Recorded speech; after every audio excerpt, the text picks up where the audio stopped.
Assalamualaikum warahmatullahi wabarakatuh. A'udzu billahi minasyaitonir rajim. Bismillahirrahmanirrahim. Alhamdulillah nahmaduhu wa nasta'inuhu wa nastaghfiruh wa na'udzu billahi min syururi anfusina wa min sayyiati a'malina. May yahdihillahu fala mudilla lahu wa may yudlil fala hadiya lahu. Wassalatu wassalamu ala Rasulillah wa man tabi'al huda wa wala.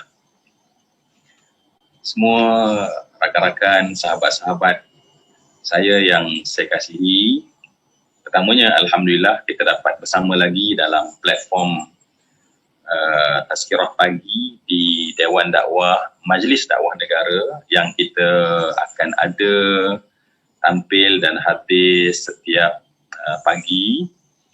Tidak lain dan tidak bukan adalah kita ingin memulakan hari dengan sesuatu yang paling disayangi oleh Allah, yang sangat dianjurkan oleh Nabi, supaya pada setiap hari awal pagi yang penuh dengan keberkatan, kita berkatkan hari kita dengan kita berharap agar mendapat sesuatu ilmu pengetahuan untuk seluruh kita.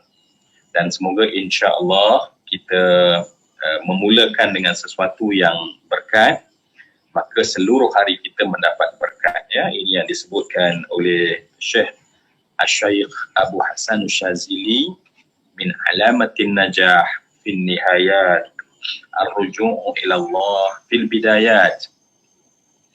Daripada tanda orang-orang yang mendapat kejayaan di penghujung adalah mereka-mereka yang kembali pada Allah di permulaan. Jadi permulaan hari kita mulakan dengan sesuatu yang memberi manfaat kepada orang beriman. Zikra, peringatan, sangat berguna bagi orang beriman. Sangat menyakitkan bagi orang-orang munafik. Mereka tak suka pada peringatan, mereka tak minat untuk mendengar sesuatu peringatan. Sebab peringatan itu akhirnya akan membawa kita kepada makin dekat dengan Allah Subhanahu Wa Taala. Baik, semua yang saya kasih sekalian, yang bersama-sama pada waktu ini ataupun mungkin selepas ini, yang rakan-rakan lain yang akan bersama dengan kita melalui offline, ya. Ketika kita bersama ini, semua yang saya kasih sekalian, saya ingin kita sedar sekarang kita sedang berada pada 10 yang terakhir Ramadan. Allahu Akbar, ya. Betapa pantasnya masa berlalu. Ad-dahru fi sarfihi ajibun, lakin ghaflatan nas fihi a'jab. Kata Sayyidina Ali ibn Abi Talib. Masa yang pantas berlalu itu sungguh mengajaibkan. Tetapi kelalaian manusia dalam masa yang pantas itu lebih mengajaibkan. Dan ya, sikit lagi kita akan ada 5 terakhir Ramadan, kita akan 3 hari terakhir Ramadan, dan kita bakal berdiri insya-Allah, Allah panjang umur kita, pada penghujung Ramadan. Dan marilah saya yang fakir dan lemah ini nak mengajak semua rakan-rakan sama-sama melihat perkara yang penting yang kita perlu sempatkan diri kita. Apabila terutamanya kita berada di penghujung Ramadan. Apakah benda yang mesti kita sempatkan diri kita, yang kita wajib sempatkan diri kita dalam kita berada di kian penghujung Ramadan? Tidak lain dan tidak bukan adalah kita melakukan amal-amal yang dengan sebab amal itu kita akan mendapat keampunan daripada Allah. Kita mendapat keampunan daripada Allah. Kita biasa mendengar hadis Nabi SAW kan, yang diriwayatkan oleh Imam Tabrani, menceritakan tentang bagaimana seseorang yang melalui Ramadan, kata Nabi. Orang yang kata Nabi binasa. Orang yang melalui Ramadan, mengakhirkan Ramadan tetapi tidak diampun oleh Allah. Maka orang ini disebut sebagai orang yang rugi. Ada yang menyatakan bahawa dia akan berada dalam neraka, bahkan dijauh daripada Allah Subhanahu Wa Taala. Jadi maknanya Nabi menyebutkan bahawa bila berakhir Ramadan, yang kita kena dapat adalah keampunan Allah. Bila berakhir Ramadan, perkara yang kita kena dapat adalah keampunan daripada Allah. Dan semua kita yang biasanya kalau follow Tazkirah Pagi ni tentulah yang memang aktif mencari mana-mana kuliah online, offline, fizikal, maya, kita akan pernah pasti mendengar bagaimana Sayyidatina Aisyah Ummul Mukminin bertanya kepada Nabi SAW tentang apa yang patut aku katakan, apa yang patut aku amalkan apabila aku dapat bertemu dengan malam yang disebut sebagai Lailatul Qadar. Sebab bila sebut 10 yang terakhir, kita akan berada pada momen Lailatul Qadar. Dan Lailatul Qadar merujuk pada malam hari, terutamanya lepas daripada Isya sampailah matla'il fajr, sampailah terbit fajar. Dan sekiranya kata Sayyidatina Aisyah radhiyallahu anha, aku bertemu dengan yang disebut sebagai Lailatul Qadar, apa yang patut aku lakukan? Dan insya-Allah apa yang disebut oleh Nabi inilah yang menyebabkan kita berfikir secara tepat, pasti bahawa apa yang sebenarnya patut kita buru saat ini adalah keampunan daripada Allah. Yang kita buru adalah keampunan daripada Allah. Cuma bagaimana kita mendapat keampunan tersebut? Dengan membangunkan malam-malam Lailatul Qadar. Kita qiyamul lail, kita tadarus, kita puasa siang hari, kita sedekah. Semua itu adalah untuk mendapat keampunan daripada Allah. Baik, apa yang diajar oleh Nabi SAW secara khusus, Nabi mengajarkan kalimat doa, sejak daripada malam-malam pertama pun. Kita kalau tarawih di masjid di surau ataupun kita buat sendiri, kita akan bacakan doa Allahumma innaka afwun karim tuhibbul afwa fa'fu anna. Kalau kita seorang, kita kata fa'fu anni. Jadi marilah kita cuba menghayati, menjiwai. Semoga kita memahami bahawa sebenarnya apa yang Nabi suruh kita lakukan adalah mencari keampunan dari Allah. Apa pun kita buat, hari ini kita sama-sama, saya bercakap, rakan-rakan saya mendengar, kita yakin bahawa ini adalah sebahagian dari yang disebut sebagai taman syurga, majlis ilmu. Baik, kalau kita tanya pada hati kecil kita kan, untuk apa kita buat semua ini? Baik, kita akan dapat jawapan, kita nak melaksanakan amalan yang diredai oleh Allah. Baik, kita masuk lagi, kita tanya lagi soalan, untuk apa kita melakukan amal ini di bulan Ramadan, terutama di 10 yang akhir? Maka jawapannya adalah, saya bercakap, kita duduk dalam majlis ilmu adalah untuk mendapat keampunan Allah. Dan Imam Al-Ghazali menyatakan bahawa keampunan ataupun istighfar, mohon ampun ataupun taubah kembali ini hanya ada pada hati orang yang sedar yang dia tu banyak dosa.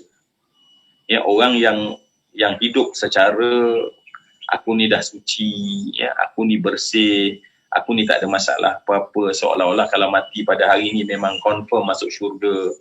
Maka kerairahan bertaubat tu tak ada. Dan kerana itulah, ya Allah, syaitan sangat pandai, maka syaitan akan kaburkan, belakan rasa kita ni bersalah. Syaitan akan belakan rasa kita ni kotor. Syaitan akan tak nampakkan bahawa dosa-dosa yang kita lakukan dulu itu masih lagi bersama dengan kita. Hasilnya, kita tak gairah mohon ampun pada Allah. Hasilnya, kita tak usaha pun untuk bermati-matian.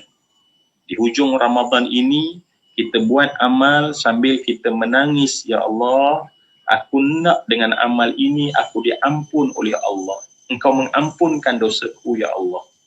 Hatta pada malam Lailatul Qadar sekalipun, yang kita fokuskan, yang kita utamakan, yang kita lihat benar-benar adalah untuk mendapat keampunan daripada Allah. Ya, sebegitu penting sebenarnya kesedaran bahawa kita lalui semua yang kita berbaki daripada Ramadan ini adalah untuk kita mendapat keampunan daripada Allah. Sebab suka saya ingatkan ya, kalau kita tak fokuskan begini dan kita beramal, kita sangat takut, kita akan rasa sedikit kemuliaan dalam hati ketika kita beramal. Ya, kita tahajud malam, kita qiyamul lail, akan rasa bahawa oh, mulianya aku kerana dapat qiyamul lail. Hebatnya aku dapat khatam Al-Quran. Hebatnya aku dapat sentiasa pergi menuntut ilmu, mengaji dan belajar. Hebatnya kalau aku boleh mengajar. Nampak tak apa yang berlaku? Maknanya pada waktu dan saat sepatutnya kita tulus kepada Allah, tetapi kesempatan melakukan amal-amal taat tadi menyebabkan kita mula rasa selesa. Dan bila kita mula rasa selesa, yang pasti adalah kita tidak akan bertaubat kepada Allah. Kita tak akan bertaubat kepada Allah. Ataupun taubat kita bukan tak baca Allahumma innaka afwun karimun tuhibbul afwa fa'fu anna wa an walidina. Kalau kita tambahnya wa an walidina wa an jami'il muslimin contohnya, kita tak akan rasa bahawa satu perasaan yang mendesak-desak minta ampun pada Allah. Kita tak akan ada sense of urgency pun. Aku kena minta betul-betul ni, Ramadan dah nak habis dah. Offer Allah untuk ampun dosa aku sejak daripada balik dulu sampai ke hari ini yang aku tak tahu, sebab aku tak dapat pun report daripada malaikat yang menyatakan bahawa dosa aku dah diampun oleh Allah. Maka inilah waktunya. Ramadan inilah waktunya. Aku nak memperbanyakkan memohon ampun pada Allah.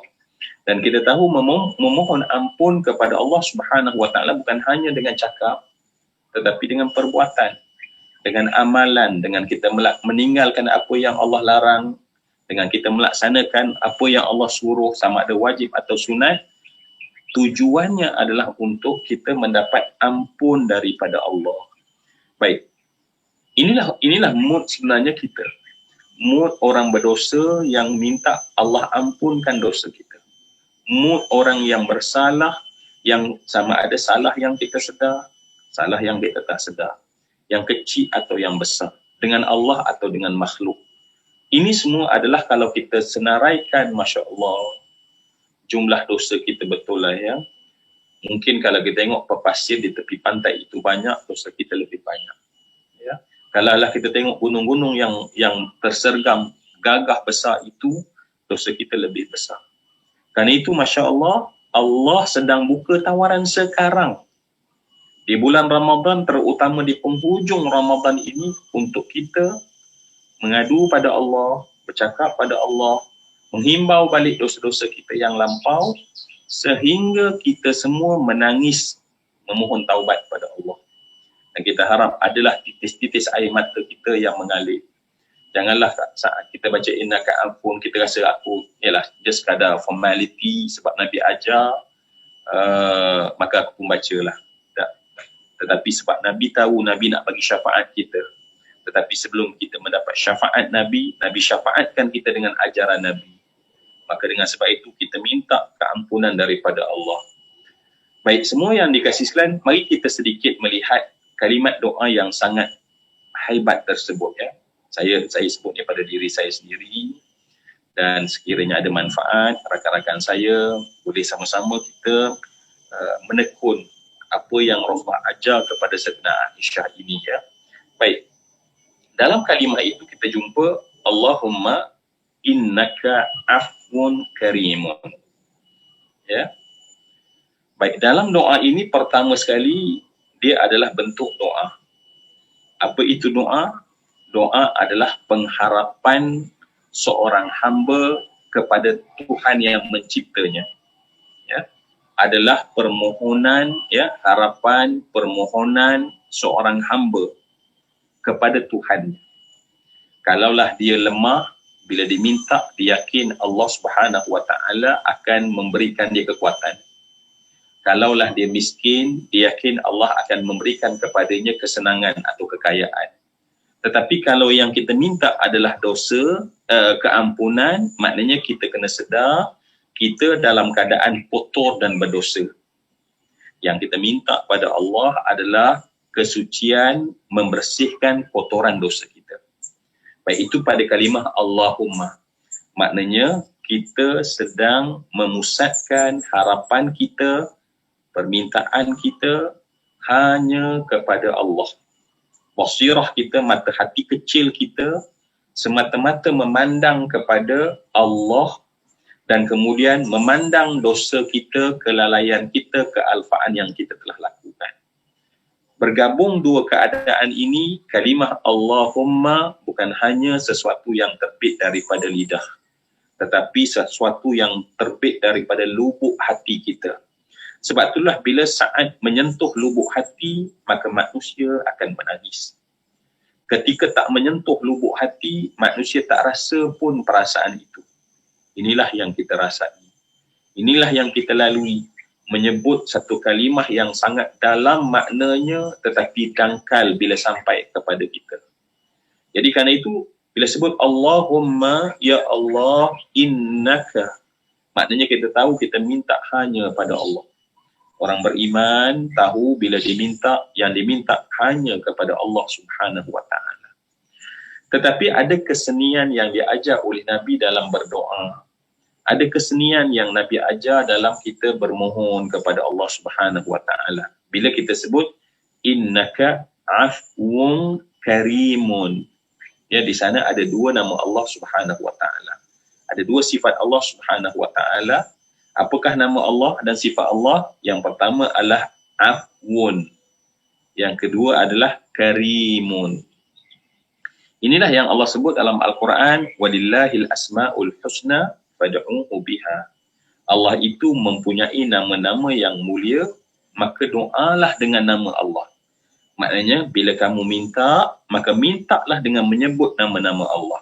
Jadi alhamdulillah, dengan baik doa yang sangat pendek, kita menyebut dua nama Allah.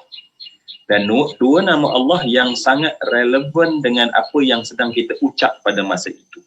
Ya, Nabi ajarkan menggunakan nama Allah yang sangat sweet, yang sangat sesuai, yang sangat masuk dengan apa yang kita minta.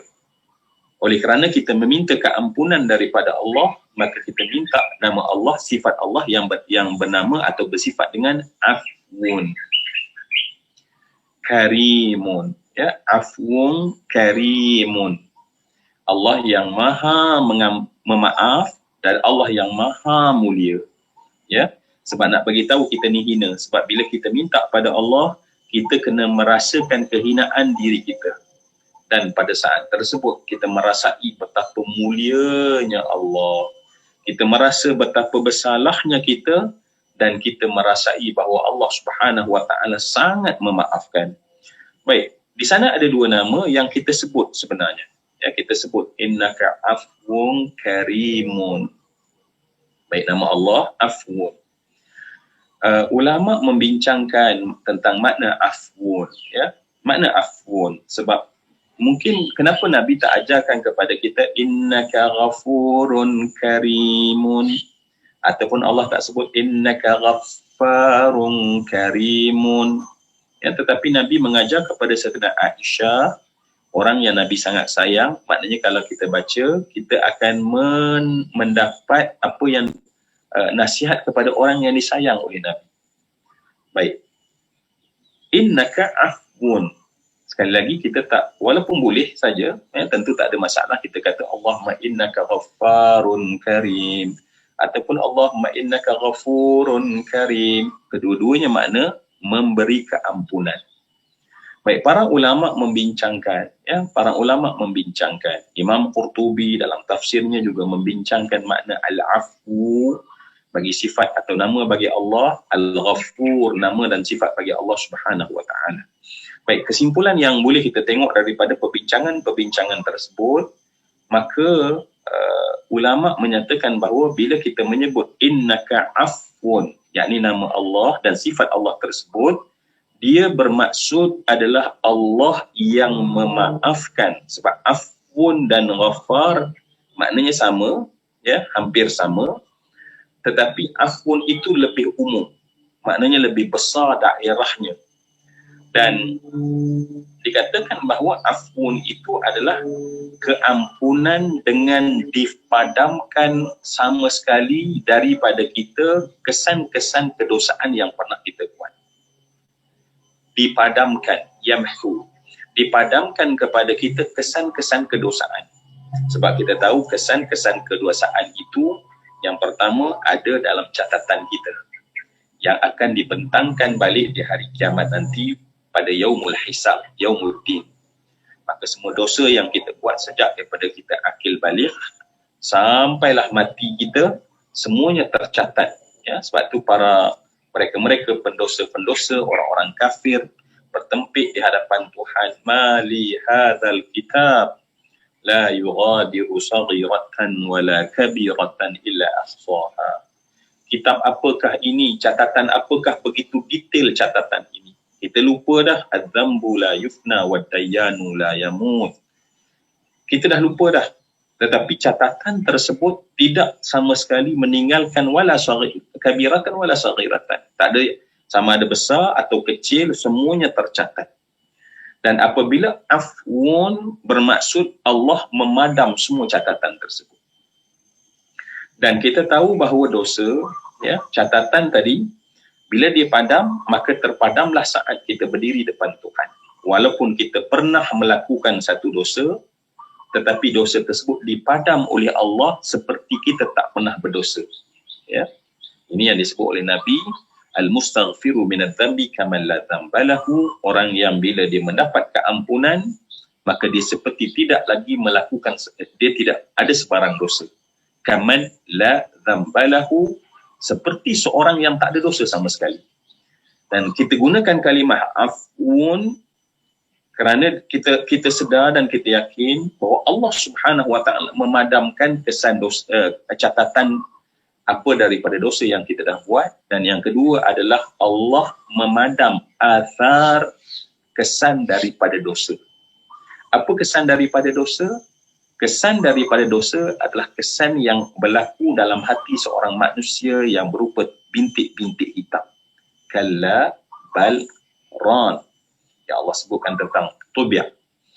Ya, bintik-bintik hitam yang berlaku dalam hati seorang manusia, kesan daripada dosa yang dilakukan.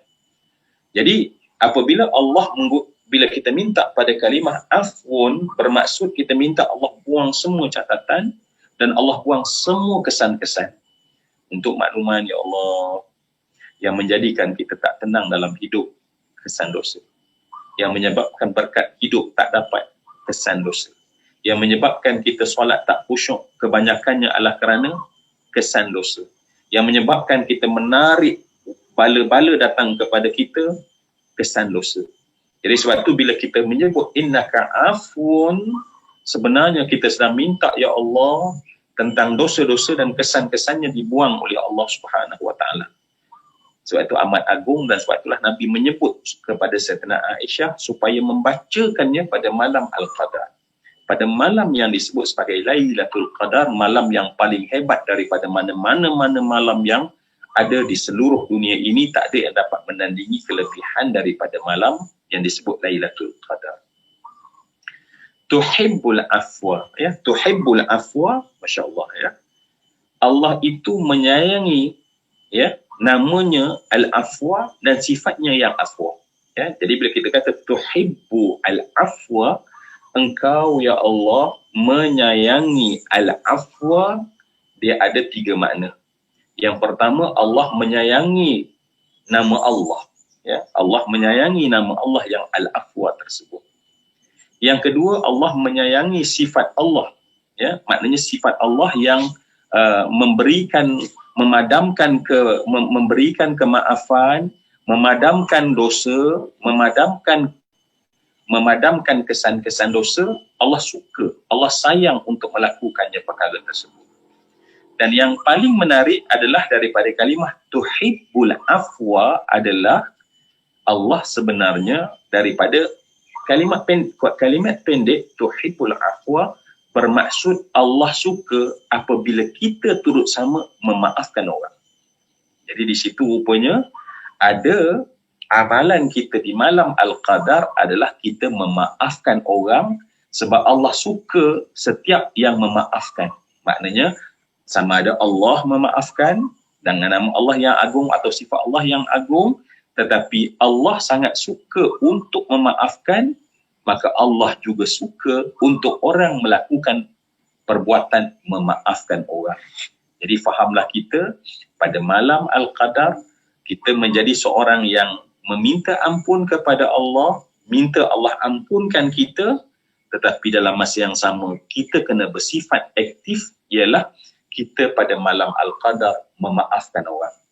Ya, bukan tak gunalah maknanya amat malang kalau kita tak faham tentang makna tuhibbul afwa, kita masih lagi menyimpan marah ke orang, benci ke orang, dendam orang sana, orang sini, ya, yang kemudian kita tahu bahawa bersarang dalam hati kita bangkai-bangkai kebencian, bangkai-bangkai dendam, kasumat dan segala macam.